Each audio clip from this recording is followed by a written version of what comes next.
Good morning to our Honorable Founder and Emeritus Chairperson, Sir, Professor Dr. M.L. Swanka, Sir, esteemed senior faculty members, my colleagues and dear students.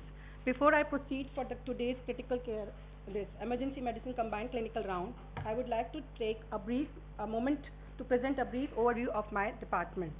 Our department was established in the year 2020 under the leadership of Emeritus Chairperson, Sir, with two students in the initial stage. This department was established with a clear vision and mission to provide excellence in emergency care with the blessings of the Sir.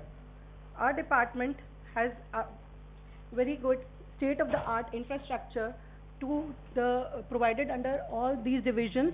We have a dedicated neonatal resuscitation area, emergency area, trauma emergencies, and routine all medical emergencies. With the state-of-the-art equipment and all the latest ones, these all enable us to perform a full spectrum of emergency procedures with precision and confidence, which we are performing day to day in this chaotic emergency room every day. Beyond these critical care, patients dealing, we are also performing the training programs like ATLS, ACLS, BLS courses, public awareness programs, and outreach activities to the nearby industrial areas to give them the BLS training, the trauma training, and the first aid training. We have managed a patient load of around 37,000 patients in last 2024 year with a total IPD of 11,000 patients, and with these, in these around 7,000 to 8,000 patients were of trauma care.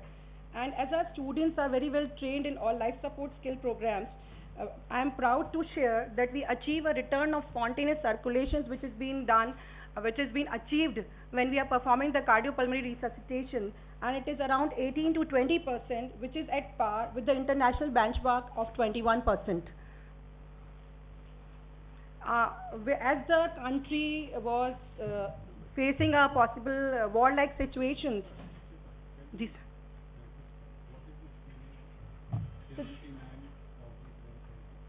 So this is we performed CPR in around 120 patients, and out of which we attained this return of spontaneous circulation in 79% of the cases, which was around 66%, and out of which 56 were admitted to the ICUs and this cardiac care unit.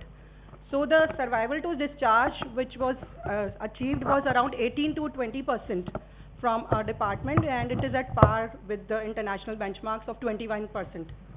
And this is all because of the trainings which our students are getting at our institutes, sir.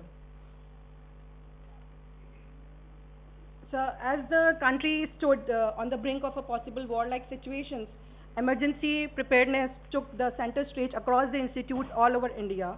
And so we at our institute also took a significant step forward to start with this mass casualty scenario mock drill, which was conducted on 13th of May 2025. In collaboration with the Department of Trauma led by Dr. Jiten Mangtani, which was well coordinated by Dr. Avnish Katiyar, who is an MCH trauma surgeon, and in association with the other departments like critical care, orthopedics, general surgery, medicine, blood bank, anesthesia, and our department, we conducted this mock drill with the object to have the assessment of mass casualty response of our hospital and to identify the areas of the improvement, to strengthen our interdepartmental coordination with the other departments, and to optimize our resources best whenever we face such kind of situations. The strategy was to have these patients, after triaging them according to their priorities, like immediate life threats and potential life threats, to be prioritized in the red zone, which we are doing every day, then the yellow zone, which are of moderate injuries, and green zone, which were mild injuries. Then the simulated scenario was a bus accident which took place nearby Shivdaspura, and we catered around 10 casualties at that moment, and the outcomes were decided. Later on, I'll just discuss them. What will you do, suppose, in a war-like situation which just has recent past gone? Ji, sir. What message you will give to our faculty, students and doctors working in the Mahatma Gandhi Hospital? I would say that since we have prepared and we did a mock drill, we are at the best of this. This was a successful mock drill, and we are at the best of this. We are highly prepared for this whenever such kind of situations come, because we are provided with the state-of-the-art infrastructure and we have all the best of the equipments. I So mean, we can. that is all right, but just I wish to, or I want to tell all doctors working in the hospital and all the staff working in the hospital that luckily we have a basement, Yes. and more luckily we have 4 bunkers. So in case of threat, all our doctors, staff, they should go immediately to the basement, and if the further emergencies are there, they can take shelter in the bunkers. Stop all the Routine procedures, procedures. procedures, and utilize that opportunity.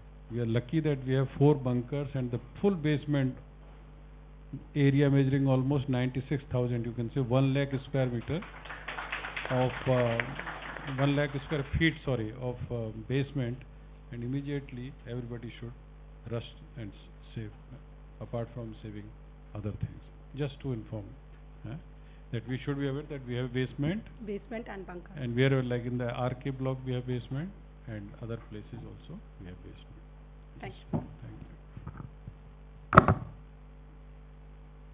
So this was the scenario. In first picture, we can see the patients were arrived, were ambulance in the approach, and from there these patients were taken to the triage area where the priorities were decided, and they were shifted to red, green and yellow and green zone.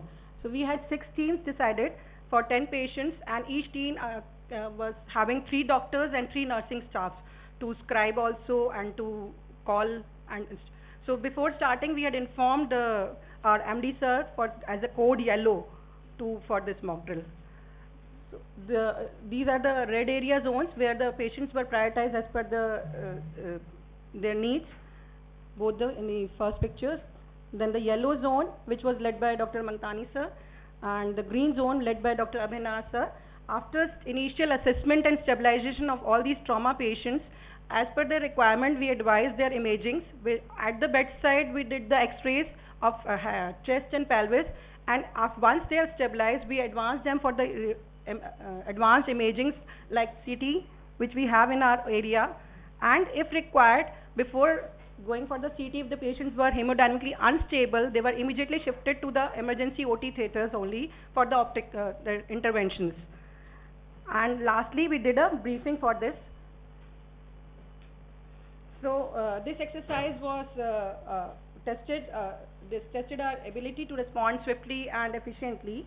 And now, this is the triage we have been doing regularly, the emergency severity index triage system. Nowadays, we are using this, and they have different color zones. The immediate ones are to the resuscitate area, then to the emergent ones with the orange, then urgent, less urgent, and non-urgent as per the priorities, which are decided that how immediately you should address. 15 minutes, 30 minutes, 45 minutes, and so on. Now, with the brief introduction, I will proceed with today's clinical cases. We are all well versed with these monitors, and we are very happy to see these numbers with our patients. Especially, I am very happy because I am as an emergency physician. If I see these numbers, I feel that I am relaxed now, my patient is stable. But are these numbers always trusting for your patients? Let us see a spectrum of cases where these numbers lied to us, and we have to evaluate further with these patients. So I would like, there are 2 cases, the sleeper one and the blue paradox, which are giving us a different story seeing these monitors. So I would like to call upon my second year resident, Dr. Avniendra, to proceed with the first case. What I am going to say doesn't apply to only your department, it applies to all departments. It is very good that we have huge amount of clinical data in a large number of departments, but unfortunately it is not translating into publications. So my request to all departments is that wherever there is a large amount of data, please give this as a thesis to your postgraduates. Now thesis is compulsory for postgraduates. MD or MS students can do retrospective data analysis also. For example, from your data, there are 2 articles which immediately come to my mind. What is the spectrum of trauma coming to a tertiary care hospital? That will help other hospitals which are starting an emergency service to plan.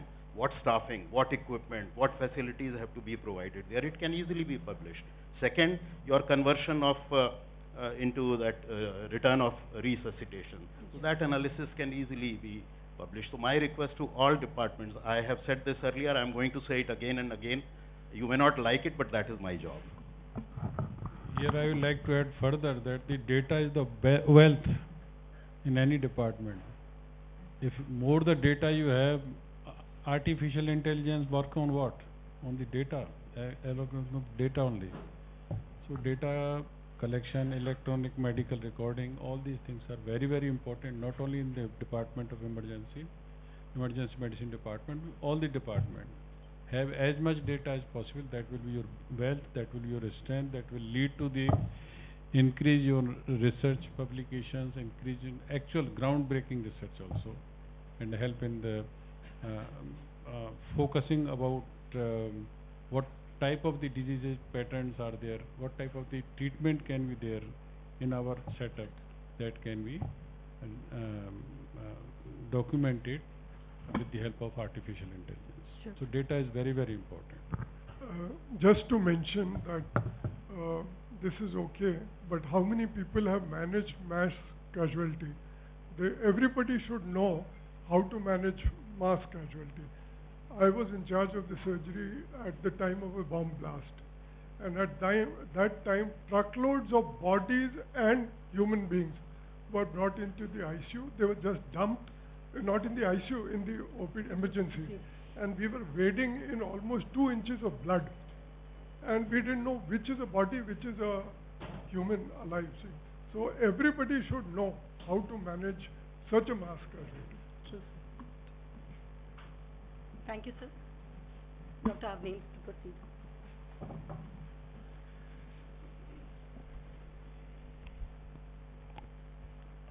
Thank you, ma'am. Good morning, everyone. I am Dr. Avniendra Bharadwaj from the Department of Emergency Medicine, second year resident, and I will be presenting you the first case of today's scenario. Our first case is a 30-year-old male, resident of Talk. He presented with complaints of headache, confusion, drowsiness since 3 hours on a chilly winter morning. His initial vitals were recorded, which were pulse of 99 beats per minute, blood pressure of 106 by 58 millimeters of mercury, and a oxygen saturation of 98% on room air. He was triaged in yellow, level 2. A quick primary survey in the form of ABCDE was conducted, in which his airway was patent, but the patient was speaking a few sentences in dull voice. His oxygen saturation was 98% on room air, with respiratory rate of 24 breaths per minute, and bilateral air entry was equal. His blood pressure was 106 by 58 mmHg, and pulse was 99 beats per minute. He had a Glasgow Coma scale of 13 out of 15, E3, V4, M6. Patient was drowsy, but his pupil were 3 mm bilaterally reacting to light, and no neurological deficits were seen. His random blood sugar was 93 milligrams per deciliter. On exposure, the patient generalized flushing was seen. The patient was apparently asymptomatic 12 hours back. On a chilly winter night, he had gone to sleep in his car using CIGD for warmth, and was found in a drowsy state by the police in the morning. And he was then rushed to a local primary health center, from where he got some treatment and some improvement in consciousness was reported. The informant was the brother of the patient, who was called by the police upon discovering the patient in the car. Therefore, a detailed history regarding the events and the complaints was limited. The patient reported generalized dull aching headache of insidious onset with a pain intensity rated at 3 out of 10. The confusion was noted at presentation. However, it was confirmed that the patient's baseline mental status was normal prior to leaving the home last night. Drowsiness was observed, but at the primary health center, he had regained partial consciousness and was noted to respond to verbal stimuli and follow simple commands as narrated by his brother. There was no history of vomiting, fever, neck stiffness, photophobia, blurring of vision, slurring of speech, focal neurological deficit, seizures, hallucinations, ingestion of any recreational drugs or substances, trauma, or complete loss of consciousness. In personal history, the patient is a chronic smoker, smoking 10 BDs per day for the past 15 years and occasionally consuming alcohol for 10 years. In general physical examination, generalized flushing was noted and a respiratory rate of 24, that is tachypnea, was seen. On CNS examination, the patient had a Glasgow Coma scale of 13 out of 15, E3, V4, M6. Pupils were reactive and there were no ptosis or nystagmus. Romberg's test for balance could not be assessed because the patient was drowsy.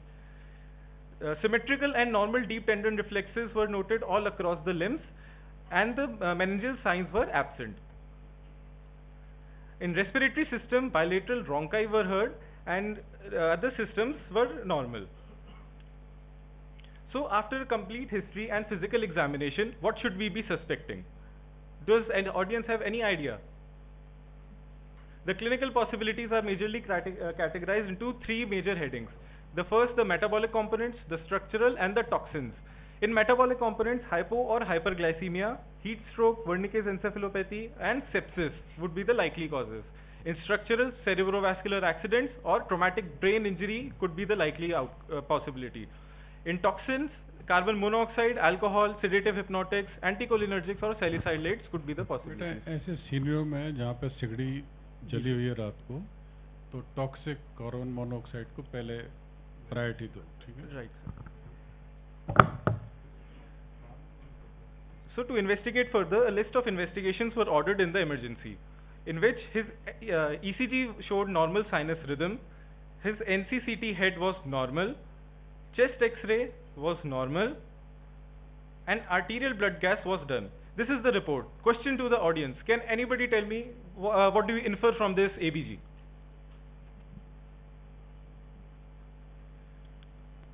The values are pH of 7.45, PCO2 of 52 and bicarbonate levels of 33.8. Anybody please? Sorry sir? Sir, but first what is the basic report of the ABG? That is there. Good find sir, that is, I appreciate it, thank you so much. Okay. With the said values, this ABG is suggestive of metabolic alkalosis because the bicarb levels, the pH, first of all, pH is on the alkalotic side and the bicarb levels are increased.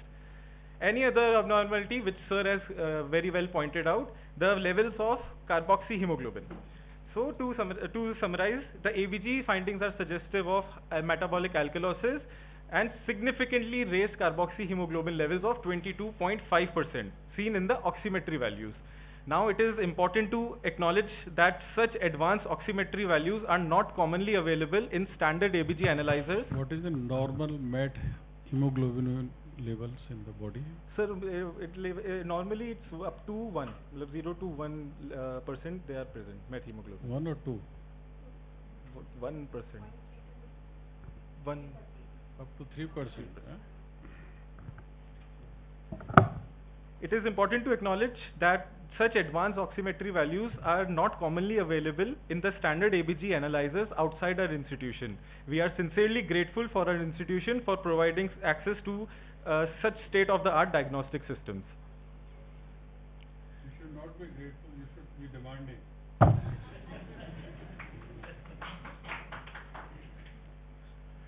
Let's recapitulate what we have seen so far. A 30-year-old male, drowsy, found sleeping in his locked car with a sigdi, presented with complaints of headache, confusion, drowsiness for the past 3 hours, and no history of ingestion of any recreational drugs or substances. Vitals were normal, and ABG revealed carboxyhemoglobin levels of 22.5%. So, from our list of likely possible clinical possibilities, the hypoglycemia and hyperglycemia are easily ruled out because the sugar was normal. The possibility of heat stroke remains unlikely because the weather conditions was wintry and the patient's temperature was normal. The structural causes altogether remain unlikely because this NCCT head of the patient was normal, and based on history and examination, the possibility of sedative and opioids, anticholinergics and salicylate remain less likely. So at this point, we made a provisional diagnosis of acute carbon monoxide poisoning. But now we must draw our attention to something puzzling. the patient's ABG oximetry value showed significantly reduced oxyhemoglobin levels with 76%, but SpO2 showing 95% on the monitor.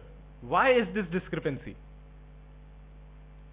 To understand this paradox, we must first understand how the pulse oximeter works. So what is a pulse oximeter? It is a device which measures arterial oxygen saturation non-invasively using two light sources. This is the pulse oximeter, this is patient's finger. The two light emitting diodes emit red light and infrared light. The oxyhemoglobin absorbs greater amounts of infrared light and scatters red light, thus making the patient or giving the general appearance red to our eyes. On the other hand, deoxyhemoglobin absorbs more red light and reflects or scatters infrared light, which gives us the bluish purple appearance. To understand the mechanism, we plot different wavelengths on the x-axis and the light absorption on the y-axis. The standard pulse oximeter has two light emitting electrodes, diodes, which I have just shown you. One emits the red light and the second near red light, that near infrared light. Both of these work at their respective wavelengths, and this is the graph of oxyhemoglobin. We can see the maximum absorption is at the infrared light, and for deoxyhemoglobin the maximum absorption is at the red light. This is the normal functioning. But in case of carbon monoxide, there is an addition of another entity, the third entity, the carboxyhemoglobin, whose graph grows like this and which absorbs red light similar to oxyhemoglobin. So the standard pulse oximeter gets confused. So it cannot distinguish between the carboxyhemoglobin and oxyhemoglobin, thus making the saturation on the monitors normal. How do you make oxygen saturation? What are the factors responsible for the oxygen saturation? Sir, the clinical, the biochemistry and physiological parts will be discussed. What is the partial oxygen pressure? Partial oxygen pressure, which is directly related to the oxygen saturation. Sir, it is the amount of oxygen which is dissolved in the blood, partial pressure of oxygen, POT. How much should be the partial pressure? Sir, more than 80 to 100% it should be there. 80 to? 100%, PO2. Pressure, I am talking about the pressure, not the saturation. Suppose आप केदारनाथ यात्रा पे चले गए, right sir, 80 to 100 Everest पे चढ़ गए, लद्दाख में चले गए, नॉर्मल एटमॉस्फेरिक प्रेशर क्या होगा, ऑक्सीजन पार्शियल प्रेशर क्या होगा? सर हाई एल्टीट्यूड पे रिड्यूस होता है प्रेशर, रिड्यूस होता है ना, तो ऑक्सीजन सैचुरेशन उससे रिलेटेड है, कम हो जाता है. Yes sir. That is how you detect on the pulse oximeter also. These are the further fine things, alright. So that what is the normal atmospheric pressure? Sir, 1 atm, 1 atmosphere. 760. He is right. You can say 1 atmospheric pressure or 760 mm of water. You should know all these things. Yes, right? These are the basic things. Yes. You are using pulse oximeter. Which fingers you should use? So the index finger Or index finger. you are in emergency department now. You are in the second year. COVID में कितना इन चीजों को सिखाया है? Sir, basically pulse oximeter can be applied on any surface which is close to the. नहीं, circulation सबसे ज़्यादा क्यों अपन use इन्हीं fingers को करते हैं.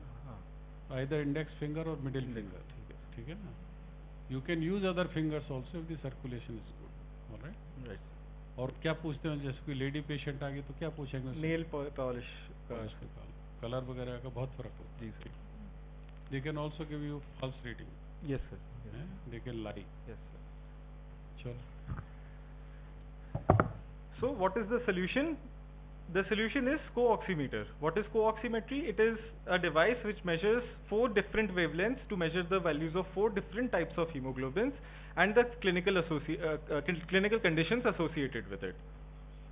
Now that we have the answer to this question, to understand more about carbon monoxide poisoning, we must revise the structure of hemoglobin and its modifications, followed by the physiological aspects of gas exchange. And for that, I now invite to the stage Dr. Agrita. If a patient has peripheral cyanosis, does it interfere with measurement of saturation by a pulse oximeter? Sir, the standardization or the way in which this device is made, the healthy volunteers was used in making of this device. So in healthy volunteers, it can accurately reach up to 70% of oxygen, as low as 70.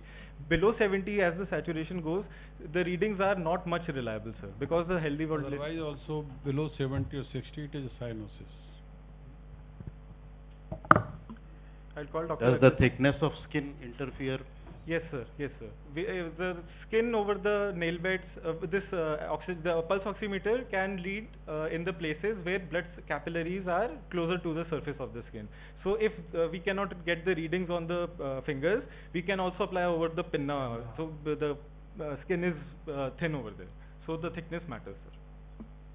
Please, Dr. Agrita from Department of Biochemistry.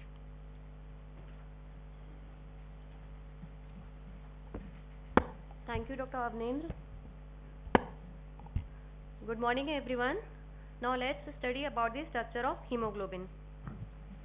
So hemoglobin is a globular protein made up of 4 globin subunits, 2 alpha chains and 2 non-alpha chains, which can be beta, gamma or delta.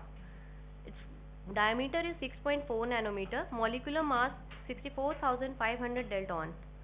So each globin chain are looped about itself to form a pocket or cleft in which the heme group lies. Each chain looped about itself to form a pocket or cleft in which heme group nestles, and inside each heme iron atom lies in ferrous form in divalent state, whether the hemoglobin is oxygenated and deoxygenated. Now the second structure is of heme. Heme structure contains a tetrapyrrole ring which is formed by joining 4 monopyrrole rings, each containing 4 carbon atoms and 1 nitrogen atom connected by methane bridges. Now modified hemoglobins. Modified hemoglobins are those whose structure has been environmentally or chemically modified, are called as modified hemoglobin. In carboxy hemoglobin, we see the attachment of carbon monoxide to hemoglobin, and sulf hemoglobin, we can see the attachment of sulfur to hemoglobin. The third one is methemoglobin. Methemoglobin is a form of hemoglobin where the iron in the heme group is oxidized from ferrous to ferric state, which prevents it from binding oxygen and carrying it to the tissues. This converts heme to hematin and या तो 9:15 बजे तक आ जाओ, otherwise मत आओ फिर hospital, ठीक? and hemoglobin to methemoglobin, which unable to reversibly bind to oxygen and cause cyanosis. Now I would like to call Dr. Tushtika Vyas from Physiology department to explain physiological aspects of gas exchange. Doctor साहब, normal haemoglobin, fetal haemoglobin कितना होता है normal adult? Sir fetal haemoglobin कितना होता है? Sir you are in biochemistry? ये sir कैसे electrophoresis करते हो? कैपिलरी इलेक्ट्रोफोरेसिस कैसे करती हो? Sir, when you do the screening for thalassemia or sickle cell anemia Yes, patient, how do you do the screening? sir, in fetal hemoglobin, sir, gamma 2 and 2 gamma chains and 2 alpha chains, alpha chains are beta present. chains and gamma chains. Yes, Gamma sir. chains are in the fetal hemoglobin. Yes, sir, fetal hemoglobin. अगर And, fetal hemoglobin ज़्यादा है तो कौन सा thalassemia diagnose करोगे आप?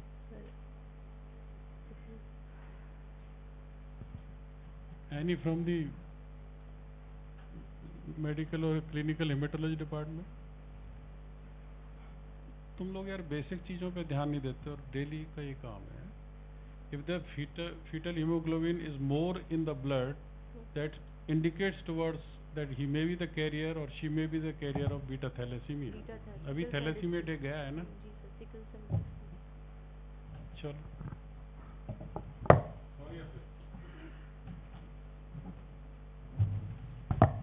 A very good morning to all. Now we will discuss about the physiological aspect of gaseous exchange. Gases which enters the body has to cross the alveolar respiratory membrane to reach up to the blood. This membrane is made up of 7 layers, starting from the surfactant layer, fluid and surfactant layer, then alveolar epithelium and basement membrane, followed by a thin interstitial space and 2 capillary layers, capillary endothelium and capillary basement membrane, and lastly the RBC membrane. Due to the pressure gradient changes, Due to the pressure gradient changes, the oxygen diffuses from the alveoli to the capillary because of the pressure 104 mm of Hg to 40 mm of Hg, and carbon dioxide diffuses from the capillary to the alveoli because of the pressure changes of 46 mm of Hg in the capillary. But carbon monoxide, when present, also readily diffuses across the alveolar capillary membrane due to its high affinity for hemoglobin, which is more than 200 times of oxygen. So it rapidly binds to the hemoglobin, decreasing the partial pressure of carbon monoxide in blood. Now coming to the oxygen and carbon monoxide hemoglobin dissociation curve. Once the oxygen diffuses from lung, it is transported by the hemoglobin in the body. The curve shows partial pressure of oxygen at the x-axis and oxygen saturation of hemoglobin at y-axis. It is of sigmoid shape because when first oxygen compound binds with the hemoglobin, it increases its affinity for the another one. In the oxygen dissociation curve, partial pressure of 104 mm of Hg is required for hemoglobin saturation to reach 97%. Here we can also appreciate the P50 at which the hemoglobin is saturated.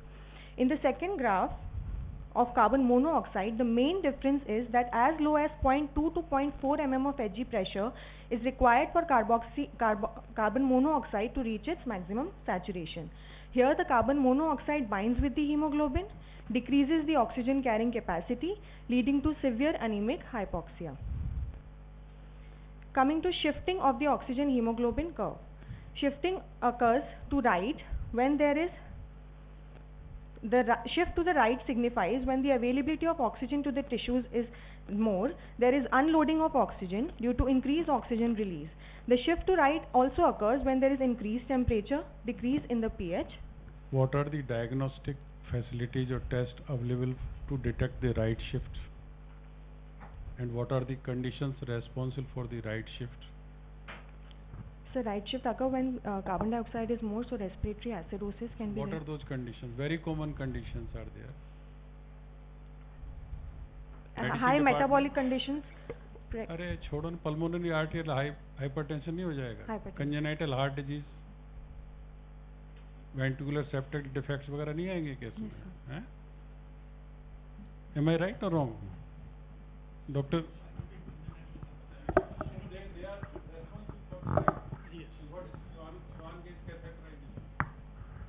How will you measure the oxygen in the vein, venous oxygen? You are mentioning the right shift. Yes, sir. How would you measure that?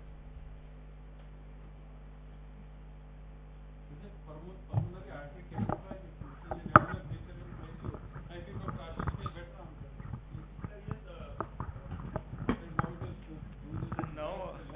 Yes, nowadays we are not using pulse, Swan-Ganz catheter or pulmonary artery catheter, but initially yes, it is a catheter which we pass through the superior vena cava, goes to the right atrium, then right ventricle, passing through the this tricuspid wall and going into the pulmonary artery, and there we will measure a lot of things, not only this oxygen saturation, SVO2, SCVO2, as well as the cardiac output. Bit to bit variability in the cardiac output to responsiveness also can be measured with this cardiac index and measured with the pulmonary arterial catheter.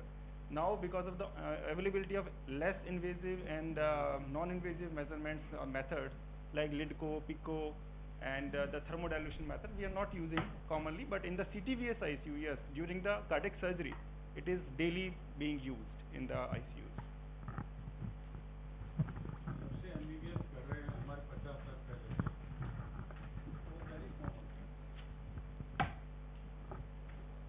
No, beta, when you are speaking, when you are presenting the slide, then Yes, sir. anything.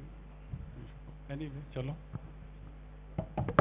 The shift to the left can occur due to decrease in the temperature and increase in the pH by the presence of modified hemoglobin like carboxyhemoglobin and fetal hemoglobin, which leads to decreased oxygen availability to the tissues. Role of oxygen and carbon monoxide in electron transport chain. When oxygen enters the cell, it acts as the last electron acceptor in the electron transport chain, which generates the ATP leading to aerobic respiration. But in the case of carbon monoxide, There is presence of ROS, that is reactive oxygen species, which blocks the ETC, and cell undergo anaerobic metabolism leading to anoxia and lactic acidosis, finally leading to cell death. आपने carbon monoxide का बोला है तो cyanide का भी बता देते हैं हाथों हाथ. साइनाइड पॉइजनिंग में क्या होता है? Is very common. ETC में ब्लॉक, दोनों में ही ETC का कॉम्प्लेक्स ब्लॉक हो जाता है. By the two mechanisms discussed, the anemic hypoxia and histotoxic hypoxia, leading to carbon monoxide manifestations in the body, leading to delayed neurological sequelae, personality and cognitive changes, leading to pulmonary edema, alveolar epithelium disruptions, myocardial injury and decreased cardiac output, gut inflammation, variation of microbiota, and anaerobic metabolism in muscles causes rhabdomyolysis. Now I would like to invite Dr. Avniendra Bharadwaja for the case progression.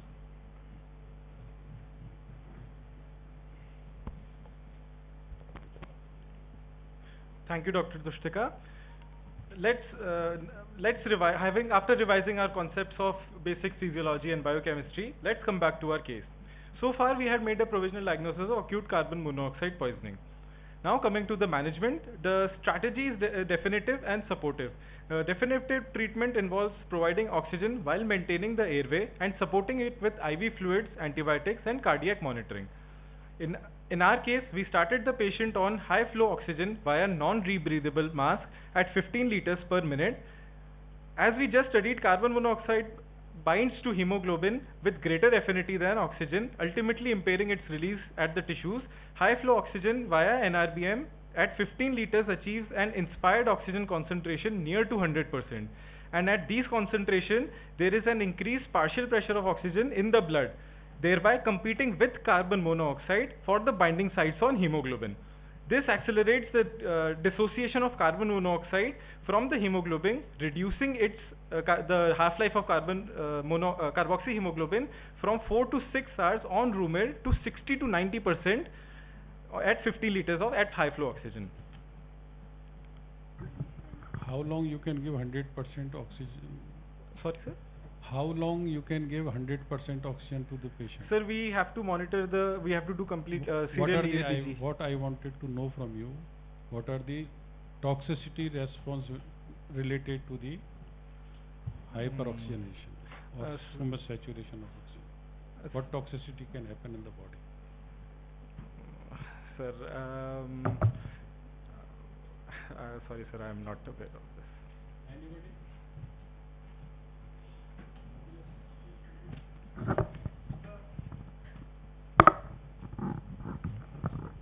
With the high concentration of oxygen, like 100% oxygen, we can give up to 20 hours, 18 to 20 hours. Otherwise, there will be lung toxicity will be there in the adult. While in the neonates, there can be little lentil hyperplasia if you give the higher concentration of oxygen. Retinopathy. Patient was kept in the neonatal ICU on the ventilator, higher oxygen concentration. They develop the retinal problems, blindness and all other things. Okay? Apart from what Dr. Bhargav has said. The supportive treatment of IV fluids was initiated and Foley's catheterization was done. What was the need for antibiotics? Sir, patient, first of all, we admitted the patient in our emergency department, sir.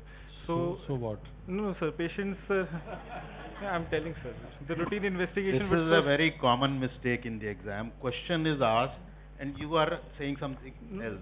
Sir, I was just coming to that. No, not just. Okay. You have to answer the question straight away. Okay. Sir, question is why आपको पता है कि carbon monoxide poisoning हुई है? जी sir. कोई infection नहीं है, कोई सेप्सिस नहीं है, एंटीबायोटिक क्यों दी?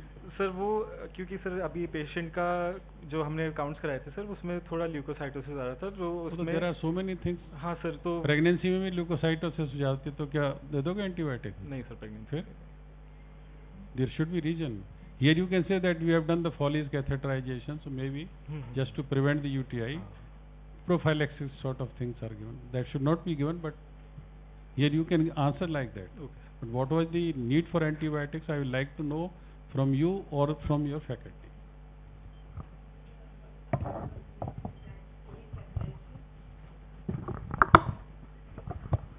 So as we had done this invasive procedures to prevent that infection from the patient, antibiotics were started.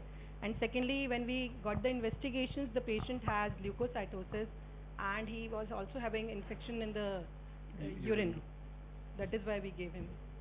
Plus, sir, a small patch was also there in the X-ray, and he had bilateral bronchi, and that is why we started. It was only given for 2 doses on the first day.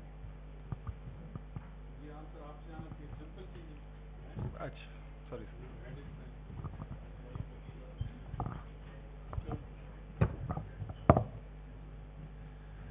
On Foley's catheterization, we saw brown colored urine. So the patient was then admitted to our Department of Emergency Medicine, and routine investigations were sent in which CBC showed mild leukocytosis. The renal functions, liver function and serum electrolytes were normal. Urine report showed blood in urine. And for the brown, as the patient's urine was brown, we additionally sent serum creatine phosphokinase, which came out to be 3400 units per liter, which is markedly raised. And this suggests rhabdomyolysis secondary to hypoxia and carbon monoxide binding with myoglobin. So the definitive diagnosis of acute carbon monoxide poisoning with rhabdomyolysis was made. The patient was managed according to the standard fluid resuscitation protocol for rhabdomyolysis to avoid acute kidney injury. Initial therapy included 1 liter intravenous bolus of normal saline, followed by infusion at 1 liter for the next 2 hours, which was tapered to 500 ml for the next 6 hours, and the fluid was later adjusted to maintain the target urine output of 200 to 300 ml per hour. The following 24 hours of targeted management, the patient's blood gas parameter showed significant improvement with decreased carboxyhemoglobin levels to 0.4%, indicate a significant downward trend was seen in serum creatine kinase, phosphokinase levels from 3400 to 100, normalizing to 100 by day 3. The patient brown colored urine progressively cleared. This is a walk of patient's clinical progress. He presented with high saturation but had carboxyhemoglobin levels of 22.5%. Brown urine and raised CPK pointed towards rhabdomyolysis. With treatment, carboxyhemoglobin levels dropped, urine cleared, and CPK normalized. Full recovery was achieved by day 4. At 1 month follow-up, the patient remained asymptomatic and neurologically intact. This was about the first case, and for the second case, I would now like to call upon Dr. Ankita.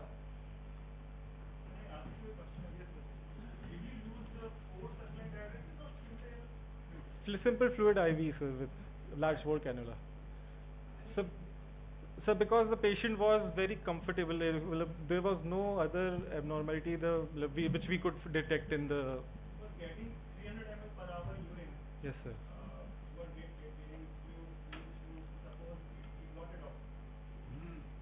Yeah, but we were not using, we didn't give him diuretic because he was pouring large amounts of urine, and there was no clinical picture suggesting of pulmonary edema or fluid overload in the patient.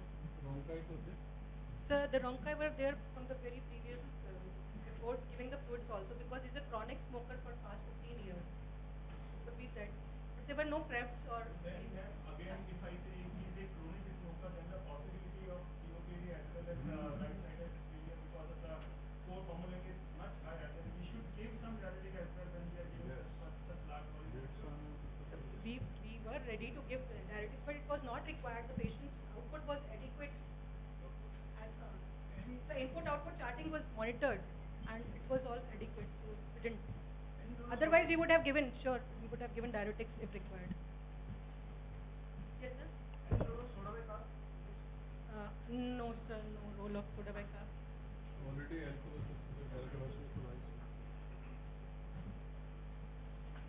Good morning, esteemed dignitaries and my enthusiastic audience. The blue paradox will be the second case in a series of 2 shades of silent hypoxia today. A 24-year-old male student and a resident of Sanganer, Jaipur, presented in emergency room with the complaints of vomiting, headache, shortness of breath that he developed 5 hours back. Vitals were recorded. Pulse rate was 113 beats per minute. Blood pressure was 120 by 72 millimeters of mercury. and oxygen saturation, being a red flag, was 81% at room air. Accordingly, the patient was triaged in red category level 1.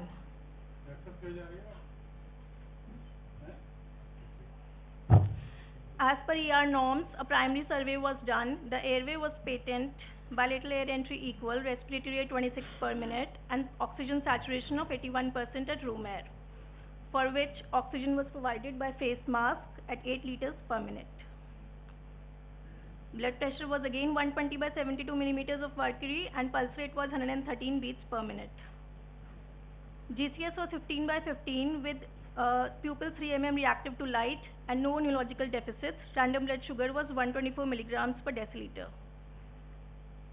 On exposure, central and peripheral cyanosis was present, seen on tongue, palms, and nail beds. Patient was apparently asymptomatic 5 hours back. There is a history of intake of foods and beverages at a wedding the night before, and patient developed 3 episodes of vomiting which were non-projectile and non-bilious, generalized headache of insidious origin with a pain score of 3 by 10, and shortness of breath which was insidious on onset, non-progressive, and aggravates on climbing a few stairs. All these symptoms developed in 5 hours. Negative history was taken. No history of chest pain, anxiousness, sweating, cough, pain abdomen, photophobia, fever, neck stiffness, and blurring of vision. Past history, personal history, and family history were not significant. On general physical examination, central and peripheral cyanosis was present. Respiratory rate was 26 per minute, and oxygen saturation was still 81% on oxygen, 8 liters per minute. Therefore, can you tell me the causes of central cyanosis as well as causes of peripheral cyanosis? Yes, so central cyanosis, it is mostly hypoxemia, in which a patient may be in shock due to major blood loss, or patient can be at high altitude. In peripheral cyanosis, because of peripheral vascular diseases or some... So peripheral cyanosis, so DVT, deep vein thrombosis, commonest. Bidi cigarette बहुत पीते हैं, Reynolds disease नहीं होती क्या? Reynolds disease common चीज याद रखा करो. As saturation was still 81% on oxygen, 8 liters per minute at 10 minutes in the ER. On 10 minutes in the ER, we increased oxygen supply to 15 liters per minute via NRBM mask. Systemic examination was within normal limits. To summarize, a 24-year-old male, history of consuming food at a wedding the night before, presented with complaints of vomiting, headache, shortness of breath since 5 hours with central and peripheral cyanosis present. Can somebody enumerate the list of differential diagnosis at this point? Clinical possibilities were categorized into 3 categories. Under the category of respiration, pneumonia and pulmonary embolism looked likely. Under the toxins, methemoglobinemia or any drug exposure. For cardiovascular, congenital heart diseases was most probable. Investigations were done in the ER itself. On ECG, sinus tachycardia was present. In echocardiography, the parasternal long axis view showed no abnormality. It was within normal limits. The 4-chamber view was also normal. As we can see, there is no shunting seen across the septum. Chest X-ray was also normal. This is the sample taken for arterial blood gas analysis. Any uniqueness seen with it? Thank you, sir. This is the characteristic feature of hemoglobin.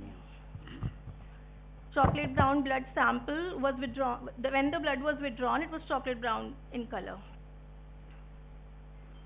This is the first arterial blood gas analysis report in ER with pH 7.4, PCO2 32.3 and bicarb 24.9. A diagnosis of respiratory alkalosis was made.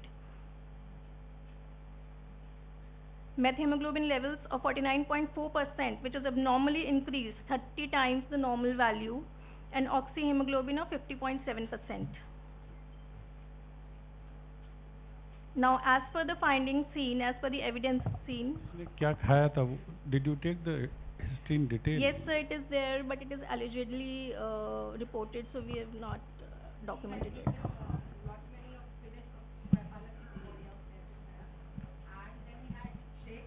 Which were around 10 to 15 in number, with ice used from the local area.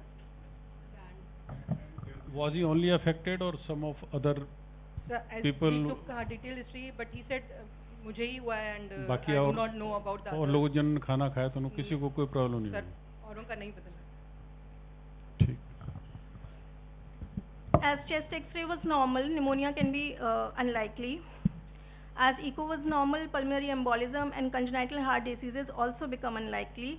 As there is no history of drug intake or exposure to dyes, drugs can also be ruled out. Now, a provisional diagnosis of methemoglobinemia is made in the ER. Patient was admitted under Department of Emergency Medicine and routine labs were sent. Complete blood count, renal function test, liver function test, serum electrolytes were all within normal limits. As G6PD patients are also prone to methemoglobinemia more, so a qualitative sample of G6PD was sent, which again came back to be normal. Now I'd like to invite Dr. Agrita, my colleague from Department of Biochemistry, to enlighten us on the biochemical aspects of methemoglobinemia. Thank you, Dr. Ankita. Now let's learn about the pathways for the reduction of methemoglobin. Normally in our body, iron in hemoglobin is present in ferrous form. Due to oxidation stress, about 0.5 to 3% of hemoglobin is converted to ferric form, which is called methemoglobin. It is converted back to ferrous form by cytochrome B5 reductase enzyme by using NADH. During methemoglobinemia, iron is oxidized to ferric form. Here we use methylene blue, which uses NADPH to convert ferric to ferrous form. NADPH is generated through the hexose monophosphate shunt pathway, in which glucose 6-phosphate dehydrogenase enzyme is essential. So there are three pathways for the reduction of methemoglobin: primary, alternative pathway, and other pathways in which ascorbic acid is required. Now analysis of methemoglobin. Each of the modified hemoglobin has a characteristic spectral pattern analyzed by blood gas analyzer and co-oximeters. Now the methemoglobin levels: 1 to 2% of methemoglobin is normal. After 10% of methemoglobin, symptoms start appearing like skin discoloration in mucous membrane, and at about 30 to 50% methemoglobin concentration, symptoms like confusion, dizziness and tachypnea, which was seen in our patients. Now I would like to call Dr. Ankita to continue with the case solution. Thank you, Dr. Agrita. Now to summarize, a 24-year-old male presented with complaints of vomiting, headache and shortness of breath since 5 hours with a history of consuming food at a wedding the night before. Patient presented with central and peripheral cyanosis. Blood sample was chocolate brown in color. On arterial blood gas analysis, methemoglobin levels were 49.4% and oxyhemoglobin level 50.7%. A provisional diagnosis of methemoglobinemia was made in the ER and patient was admitted. Now, we being as curious physicians, why was the SpO2 not improving with oxygen therapy? My colleague Dr. Avniendra has already enlightened us on the topic, but just to highlight a few points. Normally the pulse ox reads oxyhemoglobin and deoxyhemoglobin, but in this pathology there are three entities, also the methemoglobin. Now methemoglobin absorbs both red and infrared light equally. The ratio comes out to be 1 in the case of methemoglobin, which corresponds to oxygen saturation on pulse ox being 80 to 85%. Therefore, no matter how much oxygen we give to the patient, it will still read 80 to 85%. Now, to manage the patient, along with the supportive treatment of fluid resuscitation and oxygen therapy, the antidote, which is methylene blue and also commercially available in our institution, was given to the patient. The mechanics of it have been explained by my colleague Dr. Agrita. The dosing of 1 mg per kg IV over 5 minutes was given. 60 mg was given to our patient as per his body weight. Oxygen via an RBM mask at 15 liters per minute. which increases oxygen delivery to tissues, enhances the natural degradation of methemoglobin. Intravenous fluids and urine output monitoring was done. After 2 hours, these changes are seen in the presentation of cyanosis.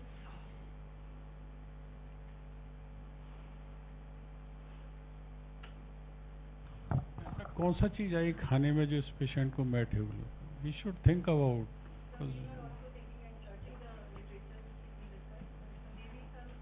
Spinach, water है जो well water है जिससे उन्होंने ice बनाया होगा, that could be toxic. बाकी लोगों तो शादी में आए थे, बाकी के लोगों को भी तो होना चाहिए था. So maybe because he took it in a larger amount than the conventional. 10 to 15 glasses of that shake and बहुत सारा पकौड़ा. हमने बार-बार इसलिए पूछा क्या खाया है तुमने ऐसा हुआ. चलो ठीक. Just on a very practical side, because nowadays we are wearing this electronic watch which gives the oxygen saturation also and heart rate and EEG also whenever you want to take EEG, but heart rate and oxygen saturation is all the time coming. Sometimes I myself see that my oxygen saturation is 82%, 86%.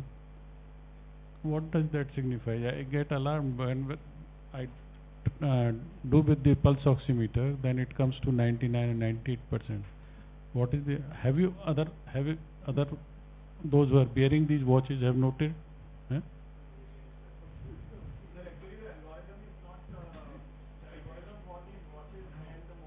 Uh-huh.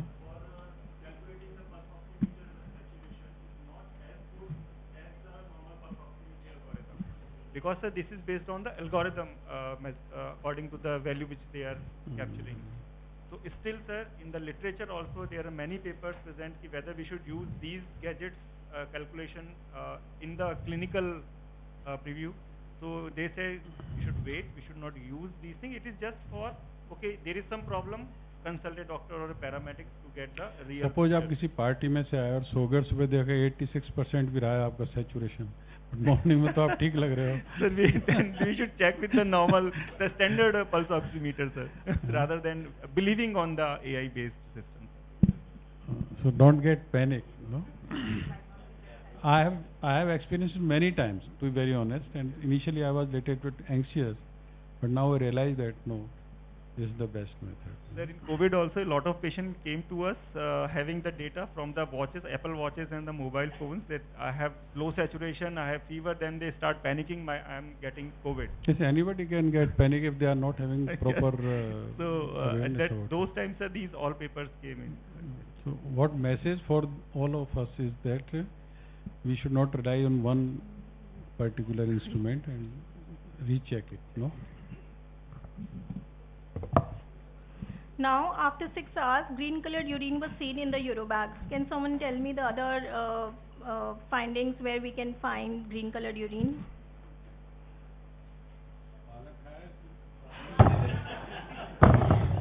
Apart from that.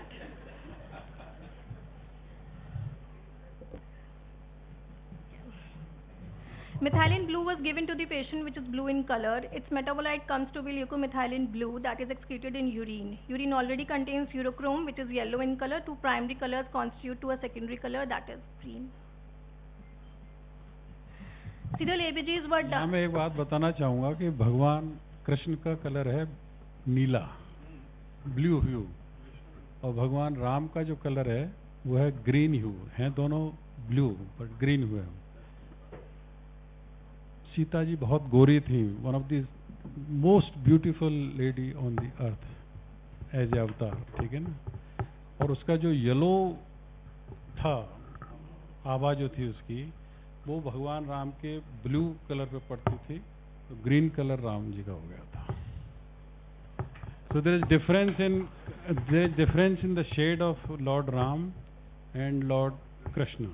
Lord Krishna was blue because Radha ji बहुत साल साथ नहीं थी, बचपन में साथ रही, रुक्मणी वगैरह आ गई थी बाद में.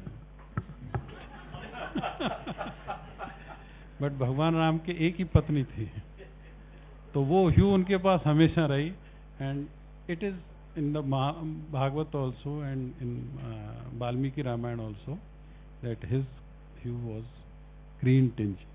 Of course, शांताकारम भुजगसेनम पद्मनाभम सुरेशम, उनका जो ह्यू है वो आकाश की तरह ही है, मतलब मेन कलर, ठीक है ना. But because of mixing of green color with yellow color, blue color with yellow color leads to the little bit of green shades. Just on lighter note, and for the knowledge also. So there is one more entity which can cause lots of green color lesions, that is propofol infusion. Propofol infusion. Anesthesia patient, like students who are there. So remember, if you are giving infusions of propofol, if there is toxicity, then it can produce green color urine also. Serial ABGs were done on the time of presentation. Methemoglobin levels were 49.4%. After 30 minutes, reduced to 40%. After 2 hours, to 4%. Now to the disposition. At the time of arrival, methemoglobin levels were 49% and methylene blue was given. At the time of admission, cyanosis was resolved and methemoglobin was reduced to 4%. Patient was admitted and observed for 2 days. On day 3, patient was discharged and referred to hematology OPD for further workup. Now I would like to invite Dr. Avniendra to discuss and conclude the 2 hypoxia.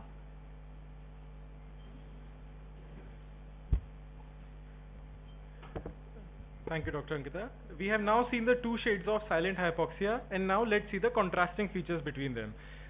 In case first, we encountered a patient who appeared red and drowsy. His saturation was 98%, very reassuring, but clinically something did not add up. Given the limited history involving the prolonged exposure in smoke in a confined space, a diagnosis of carbon monoxide poisoning was made. ABG was suggestive of carboxyhemoglobin levels of 22.5%, dangerously elevated, and timely high flow oxygen and supportive care helped him reach a full recovery by day 4. In contrast, the case in our second case, he presented with the opposite scenario, in where he looked blue and visibly cyanotic, yet appeared far more comfortable than his oxygen saturation of 81% would suggest. Even on high flow oxygen, the saturation did not improve. This clinical paradox, low saturation, stable patient, prompted us to consider methemoglobinemia. The ABG confirmed it. A single dose of methylene blue led to dramatic clinical improvement and recovery within hours. These are a few case reports. The first one is a woman of 28% burns in an enclosed space developed carbon monoxide poisoning leading to rhabdomyolysis. The key feature is carbon monoxide poisoning can precipitate severe muscle breakdown and renal complications, as was seen in our patient. A 32-year-old woman developed rhabdomyolysis after CO poisoning, and the key highlight being she developed delayed neurological outbursts. This underscores the importance of long-term follow-up. A third case of a child who developed severe methemoglobinemia of 62% levels of methemoglobin. This demonstrates the risk of nitrate accumulation in stored vegetables, leading to methemoglobinemia. Sir, these are green leafy vegetables of broccoli and cauliflower, spinach also. To conclude, the 2 cases reflect the culmination of clinical vigilance and diagnostic clarity and timely intervention in the face of misleading numbers, which could have easily been looked upon.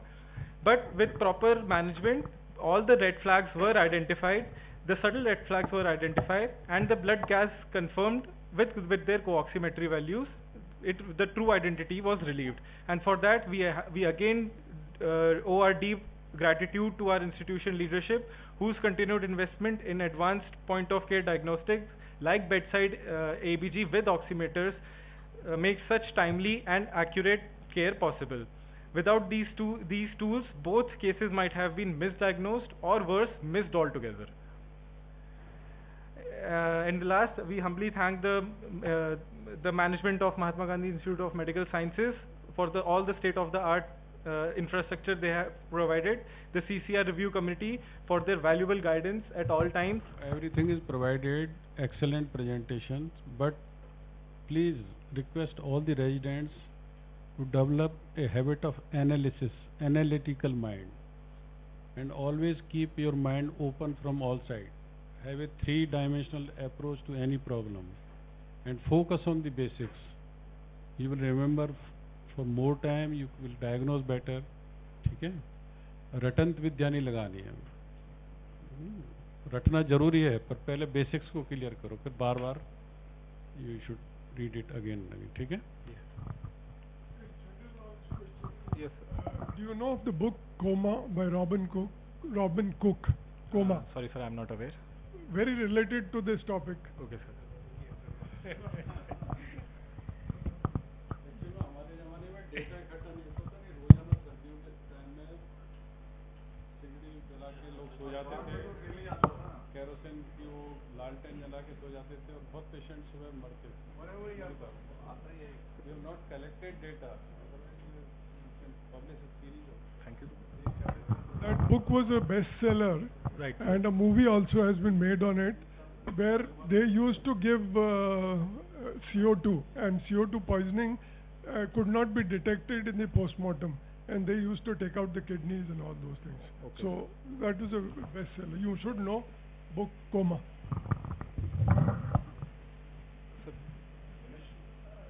Sir,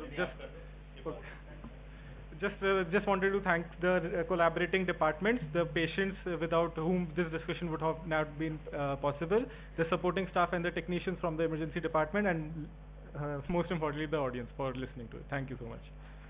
And salute to our Indian Army, because they have very well taken care of us in these very tense times. We are easily living our lives, so special mention to the Army. Also, the World Emergency Day is coming on May 27th, which will, some events would be organized, where ma'am will.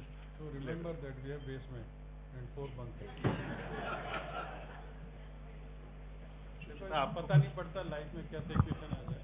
अगर आपके पास facilities हैं, तो जिसकी भी जान बच जाए, और जहाँ तक न्यूक्लियर अटैक का सवाल है, तो अगर आप बंकर में चले गए तो बच ही जाओगे. टाइम में 24 आवर्स निकाल दो, उसके बाद रेडिएशन के इफेक्ट्स कम होने लग जाते हैं. सुचिता, आपको कुछ कहना है?